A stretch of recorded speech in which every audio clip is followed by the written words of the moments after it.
is all about, good spey casting is all about connecting slow moves to faster moves. The slow moves are getting the line into the correct position before you make the fast move. The fast move is about repositioning the line. So I've already lost tension in that one, so I'm going to do it again. So here's my slow move. The rod tip's coming right over the bank. That's going to let me throw the anchor way out into the middle. And as it lands, so my forward cast is beginning. And that, in essence, is like a really good way of making a spey cast in a very, very tight position, you know.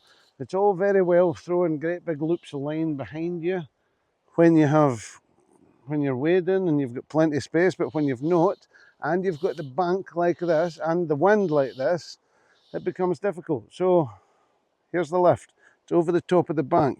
You'll see me almost crossing my hands, pushing it away. As it hits the water, I'm already on the way forward with my cast. And so you'll see that fairly clearly, I would have hoped, in that video clip. I would have hoped anyway. Your starting position is really important. So I'm going to make that same cast, but I'm not going to drift it over the bank this time.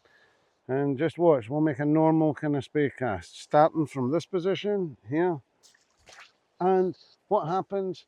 I hit the grass behind me. So my D-loop connects with the grass behind me, and it connects with the grass behind me because the anchor is too close to me. I have to anchor the line well out in the river to ensure I have a nice tight D-loop, but not over the top of that grass. So hence the move slightly to the bank as I lift the rod here, so I can then push the line out there. That's it, hits the water way out in front of me, and my D-loop is nowhere near the long grass.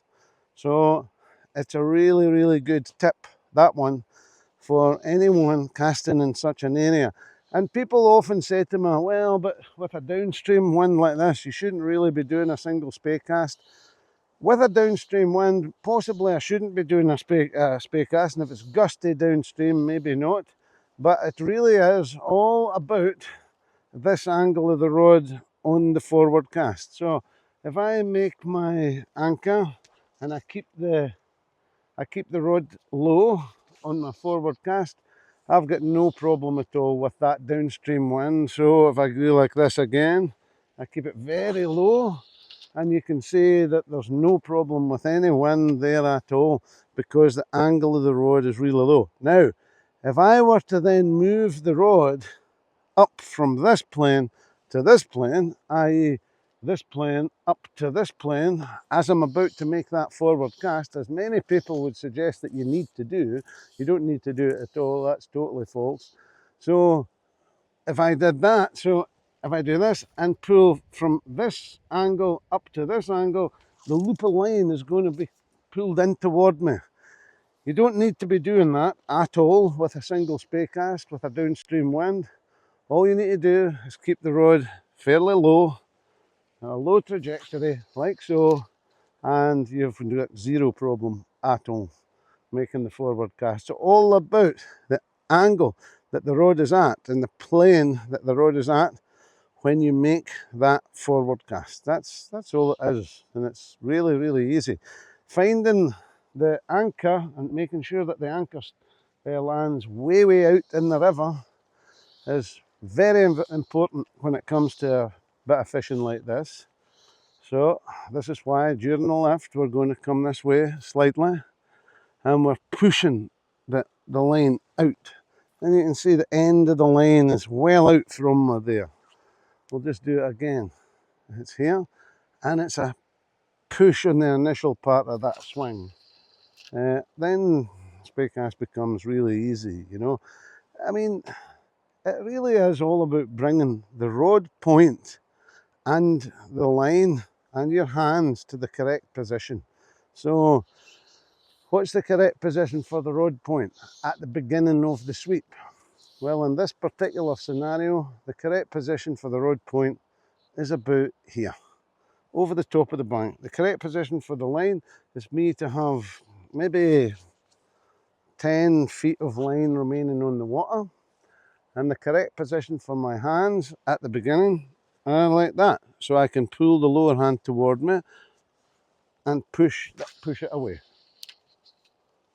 as the rod is under load. That's the key, you know. We'll do it again. So here's my lift over the bank. Everything's coming to the right place, so as my hands coming to the right place. Now I push the rod out there, everything's now in the right place. And so again, at the end of the swing, it's crucial that my line is in the right place and my rod is in the right place and my hands are in the right place. So what is the right place for my rod and the line and my hands at the end of the swing? Well, I'll just stop at the end of the swing this time and we shall explain. So here it is, beginning of the swing, all in the right place, fast move. End of the swing, all in the right place. I'm about to make my fast move. So my hands are like so, the line is anchored well out in the water, and I'm ready to make that forward move. Now, boom. And there it goes. It's all about bringing everything to the right place and understanding and knowing where that right place is. So, to recap, slow movements connected to faster movements. The slow movements is all about positioning the rod tip, the line, and your hands in the correct position before you make that fast motion. And then after the swing, it's all about having your rod, line, and hands in the correct position before the next fast move, which is the forward cast. So here, correct position, slightly faster move, correct position, faster move.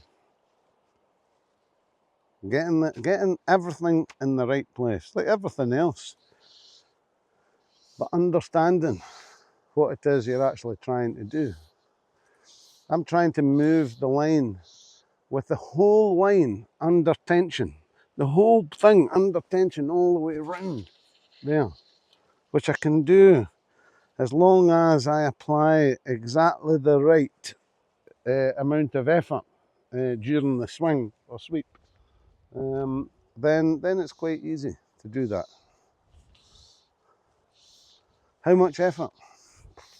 How long's a bit of string? Just enough effort to bring that 10 feet of line that you have attached to the water off the water, then you slow down and off it goes.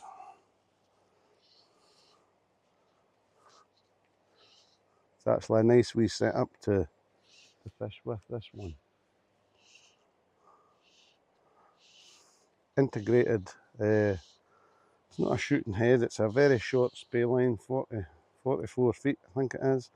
Integrated line, and this one I'm going to go right back, I'm going to push that way out there that time.